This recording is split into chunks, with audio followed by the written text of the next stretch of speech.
ఏంటి women card play చేస్తే అంత పాపం ఏంటి అసలు? కొన్ని హెల్ప్‌లెస్ అసలు సిట్యుయేషన్స్ ఉంటాయి విమెన్‌కి. విమెన్ కార్డ్ ప్లే చెయ్యమండి మనం జస్ట్ ఉమెన్. మనం ఉమెన్ అయినందుకు, మనం మాట్లాడుతున్నందుకు ఉమెన్ కార్డ్ ప్లే చేస్తున్నాం. అంటే ఏంటి మేము మాట్లాడొద్దా? మాట్లాడొద్దా? అంతే కదా! విమెన్ అయినందుకు మాట్లాడకూడదా మేము? విమెన్ కాబట్టి విమెన్ కార్డ్ ప్లే చేస్తాం కదా! సింపుల్ లాజిక్ ఎందుకు మర్చిపోతున్నారు జనాలు? విమెన్ కార్డ్ అనేది విమెన్ కార్డ్ ప్లే చేస్తున్నారు అని ఏదో ఒక అక్యూసేషన్ లాగా వాడతారు అదే మన మీద. అక్యూజేషన్. కొన్ని హెల్ప్‌లెస్ సిట్యుయేషన్స్‌లో మాట్లాడొచ్చు కదా అలాంటివి. అలా నాకు అసలు I don't even get that అండి. అంటే why do you use women card? Just tell me. I don't know where to use women card. హ్మ్.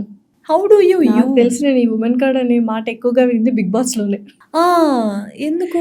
విమెన్ కార్డ్ ప్లే చేస్తున్నారు. నో ఇట్స్ రాంగ్ అని. అంతేనా? నేను ఇక్కడ ముట్టేసుకున్నా, అక్కడ ముట్టేసుకున్నా కొన్ని ఫిజికల్ టాస్క్‌లు జరుగుతూ అది ఉంటాయి. తప్పే కదా మరి, ముట్టుకోకూడదు కదా అది. అయిపోయి అందులో ఉమెన్ మేల్ ఎక్కడుంది? అవును. అలా ముట్టుకోకూడదు కదా.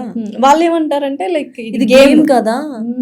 గేమ్ అయితే యూ కెన్ టచ్ ఎనీవేరా. అక్కడ ఉమెన్ కార్డ్ ప్లే చేయకూడదు అంటారు. సిచ్యుయేషన్ అడిగారు చెప్పాను. అంటే ఐఎమ్ ఆల్సో Coping up, అర్థమైంది. I'm also last in thought. అంటే ఓకే, నేను బిగ్ బాస్ చూడను, అందుకని చూసినా కూడా ఓన్లీ నా ఫ్రెండ్స్ ఎవరైనా వస్తే ఆ 10 నిమిషాలు చూసి బాయ్ బాయ్ అంటాను. Okay done. మా డాడీ 10 ఓట్లు వేస్తాడు. నా బిడ్డ ఫ్రెండ్స్ అని ఆయన ఓట్లు వేస్తాడు. Okay. So I'm just thinking uh women card అంటే అసలు ఉమెన్ కార్డ్ అని ఎందుకు వచ్చింది అక్కడ? So it's anyhow a body, female body, and she is not comfortable about it, and she tells about it that I'm not comfortable అని, and you should say okay I'm sorry, that's all, over.